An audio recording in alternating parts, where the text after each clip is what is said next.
So welcome to the first week of Mathematics 1 for Data Science.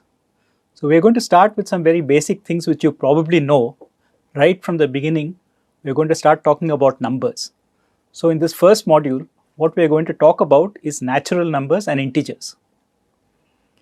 So as you probably remember from as young as you were in school when you first came across numbers, we use numbers mainly for counting. So for instance, if we see 7 balls like this, and then we see 7 pencils like this, then we need to know that these are the same number of things, and for this we use this number 7. So 7 represents what is common to these two objects, that there are 7 balls and 7 pencils. So 7 is an abstract concept in that sense, and it refers to a quantity. So we all of course know the numbers 1, 2, 3, 4 and all that. So when we see a number of things, we can count them. But perhaps the most important number of all, which is of Indian origin, is 0. So it's quite important to have a way to represent something when there is nothing to count. Because without a 0, we cannot use our place numbering system that we use to manipulate numbers. So these numbers, starting with 0, are what are often called the natural numbers. Now there is some confusion in some books, and many books will actually use only 1, 2, 3, 4 to represent the natural numbers. So we use this kind of n with a double line across it to represent the set of natural numbers. And in case there is any confusion whether 0 is included in this set or not, now sometimes people will not include 0 in the set of natural numbers. So sometimes to emphasize that we are using 0, we will actually put the subscript 0 below the n. Right? So we will write either n or n0, but whenever we are talking about natural numbers, it always includes the 0. Now what can we do with natural numbers? Well, we can add them, we can subtract them, we can multiply them, we can divide them. So these are the normal arithmetic operations which you have studied in school. But what is really interesting from a mathematics perspective is, when we take natural numbers and we perform an operation on them, do we always get a natural number? So if we add two natural numbers, do we get a natural number? If we subtract a number from another, do we get a natural number? If we multiply them, do we get a natural number? If we divide one by another, do we get a natural number? So the first operation which fails this test is subtraction. Because if we subtract a larger number from a smaller number, so supposing we take 6 and subtract it from 5, then we go below 0. Right? If we have 5 things and we take away 6 things, well, we cannot take away 6 things. That's what subtraction means. So we need to expand the scope of our numbers to allow these operations to work sensibly. And this is how we get the negative numbers. So we had the positive numbers 0, 1, 2, the non-negative technically, because 0 is neither positive nor negative. So we had the positive numbers 1, 2, 3, 4. We added a 0 to account for the fact that we are counting nothing. And now we add symmetrically on the other side negative numbers -1, -2, -3. So this is just to illustrate why we get them. Of course, this is something that you should know from school.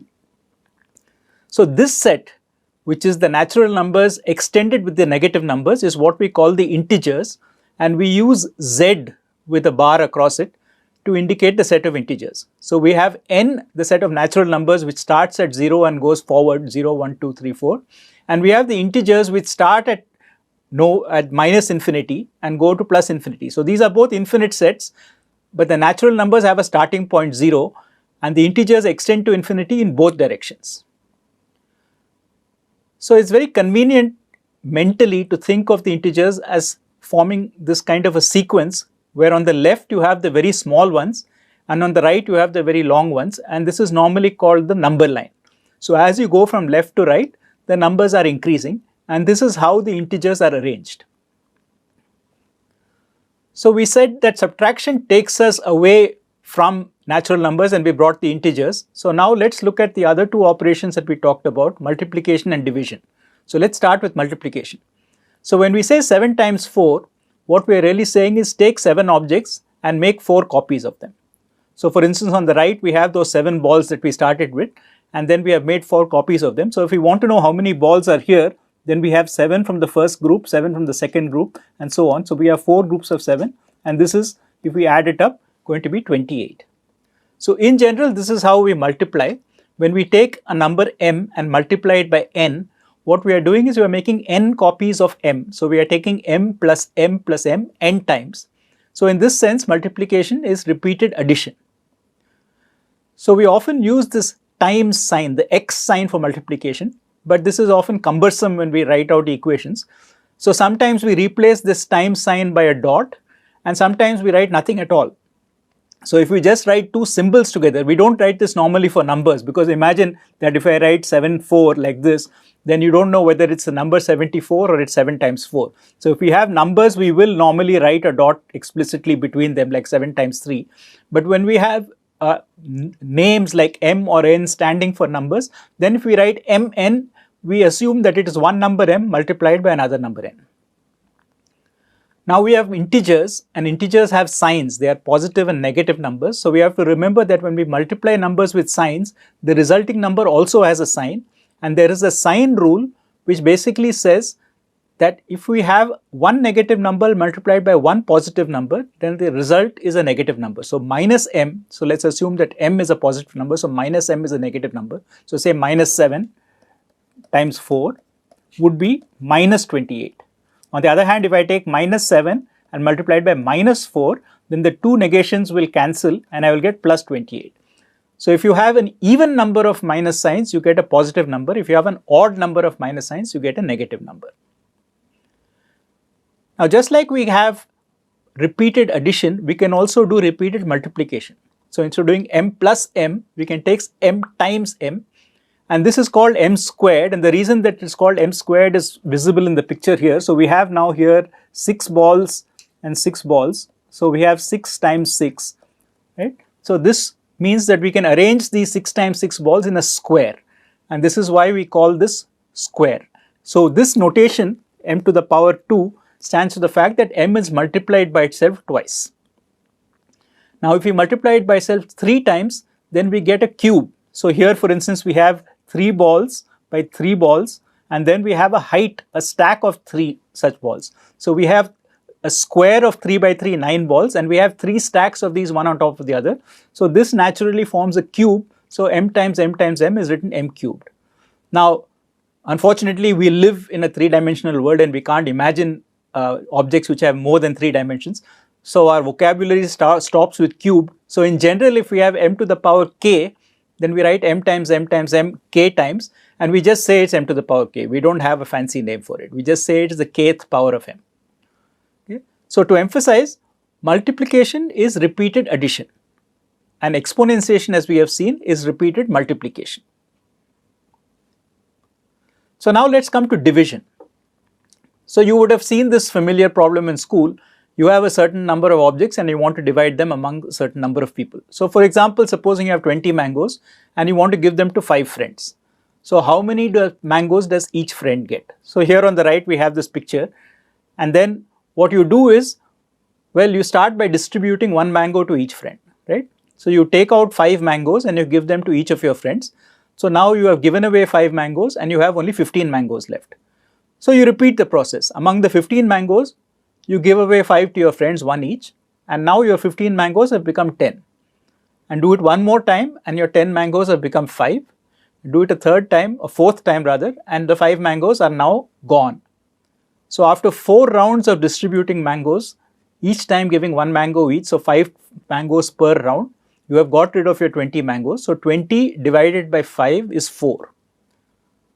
So here, as we have illustrated, division is actually repeated subtraction. You keep subtracting by the number you are trying to divide, and finally if you hit 0, then you have divided it exactly. Well, what if you had only 19 mangoes? Now you know very well that 19 mangoes cannot be evenly divided into 5 groups. So if you start distributing like we had above, the first 3 rounds would go fine. You would come from 19 to 14, from 14 to 9, and then you will come from 9 to 4, and now you have only 4 mangoes left and you have 5 friends, so you can't give 1 each. So we have managed to distribute 3 times and we have 4 left over. So formally this is written as saying that the quotient, the number of times you can actually divide without getting into a fractional part, is 3, and the remainder, that is after you have a little bit left over which you cannot subtract one more time, is the remainder is 4. So 19 divided by 5, the quotient is 3 and the remainder is 4. Now very often we will need to use this remainder, and there is a notation for remainder. So this is this notation called modulus. So modulus is another word for remainder, and it's written as mod. So 19 mod 5 is the same as the remainder when 19 is divided by 5. So instead of saying the remainder of 19 divided by 5 is 4, we will often say 19 mod 5 is 4. So with this notation, we can now define what is a factor. So a factor is a number which divides a bigger number evenly without any remainder. So A divides B if B mod A is 0. Remember what this means is that if B is divided by A, there is no remainder. And we write this with this vertical bar. So on the left is a smaller number, on the right is a bigger number. So A divides B. This is what this is supposed to say. And the other way of thinking about it is that B is some multiple of A. So B, if A divides B, then A times some K is equal to B. Right? So we have some number of times that A goes into B. So therefore B is a multiple of A. So here are some examples. We've already seen that 4 divides 20 because 4 times 5 is 20. 7 divides 63 because 7 times 9 is 63. 32 divides 1024 because 32 times 32 is 1024, and so on. Now the symbol that we use for not being a divisor is just to put a stroke across that vertical line. So 4 does not divide 19 because there is no way to multiply anything by 4 and get 19. Similarly, 9 does not divide 100 evenly because we get 9 11s are 99 and then we go to 108. So we say formally that A is a factor of B if A divides B. Right? So A divides B is the same as saying that A is a factor of B. And it's easy to see that factors must come in pairs because if A divides B, then A goes into B some K times. So K also divides B. Right? So K times A is equal to B. So both K is a factor and A is a factor. So for instance, if you take a number 12, then 1 is a factor because 1 divides everything. And in fact, for every number n, 1 times n is n. So the pair for 1 is always the number itself. Now in this case, 12 is divisible by 2 and 2 goes in 6 times. So the pair 2, 6 form 2 factors. 6 times 2 is 12, 2 times 6 is 12, and similarly 3 times 4. Now of course there is an important side condition, which is that sometimes the pair is the same as the number itself, and this happens when the number actually happens to be a perfect square, that is, it is some number multiplied by itself. So for instance, consider 36. So 36 is 6 times 6. So if we look at the factors of 36 and group them in pairs, then we have 1 and 36, we have 2 and 18, we have 3 and 12, we have 4 and 9, and finally we have the factor 6, but 6 is multiplied by 6. So 6 doesn't produce a new factor as its pair, it's just itself. So another way of thinking about it is that if you have something which is not a square, you will have an even number of factors. You will have 2 plus 2 plus 2 plus 2. If something is a square, you will have an odd number of factors. You will have 2 plus 2 plus 2, and finally when you come to the number of which it is a square, that number will come only once in the list of factors. So once we talk about factors, we come to a very interesting class of numbers, which are the prime numbers. So a prime number is one which has no factors other than 1 and itself. So 1 is a factor always, and 1 times n is 1. So we usually write p for a prime number. So a prime number has only 2 factors, 1 and p. Now it's important that it must have 2 factors, 2 separate factors. So 1 technically is not a prime because it has only 1 factor, 1 itself, because 1 times 1 is 1, and so the only factor that 1 has is 1. So the smallest prime actually is 2 because it has 2 factors, 1 and itself 2 and no other factors. 3 is also a prime because it has only 2 factors, 1 and 3, 2 doesn't go into 3, and so on. So we are all familiar with the smaller prime numbers. So 2 is the first prime number, 3 is the next prime number, then 5, then 7. Notice that after 2, no even numbers can be primes because they are all multiples of 2, and so 2 divides them. Now we come to 9, and 9 is not a prime number because it's a multiple of 3, but 11 is a prime number, and so on. So there is actually one clever way which is called the sieve of Eratosthenes to generate prime numbers, which is whenever you discover a prime, you knock off all the numbers which are multiples of it. So we can do this, for instance, to get all the prime numbers from 1 to 100. So what we do is we first lay out a grid like this, right? We know that 1 is not a prime, so the first prime that we have as a candidate is 2, right?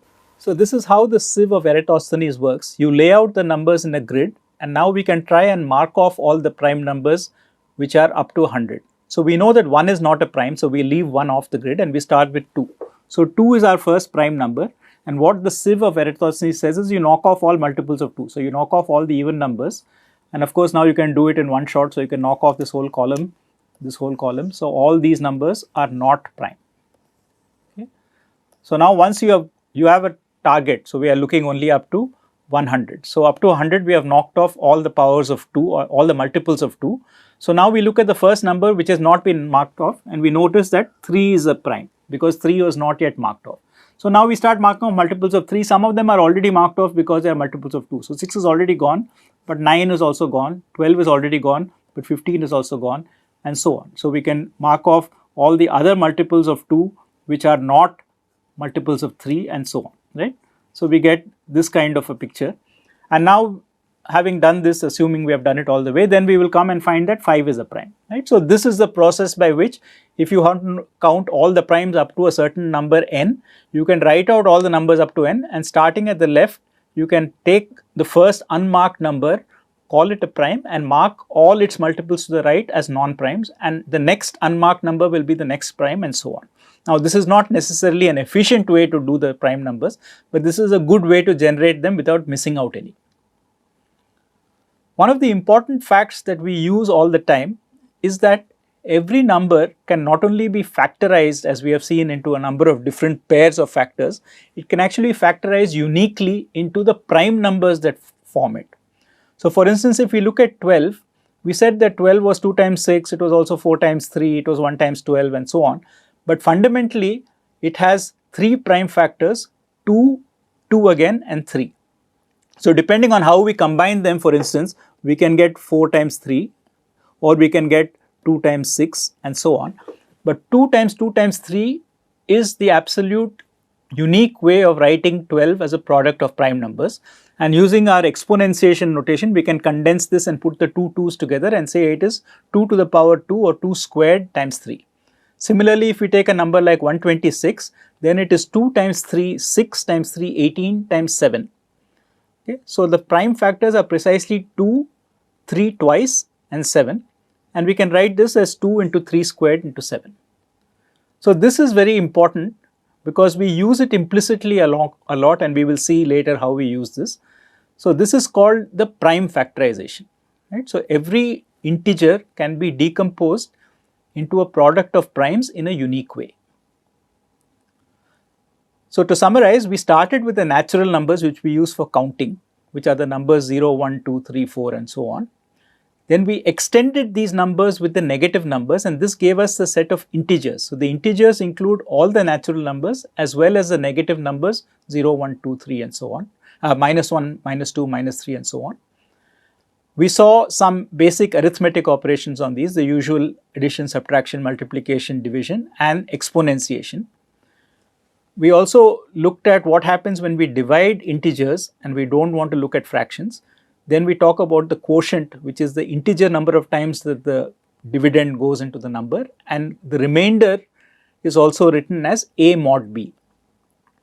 So using this notation of a mod b, we can talk about divisibility, which we write with a vertical bar. So a divides b if a mod b is 0.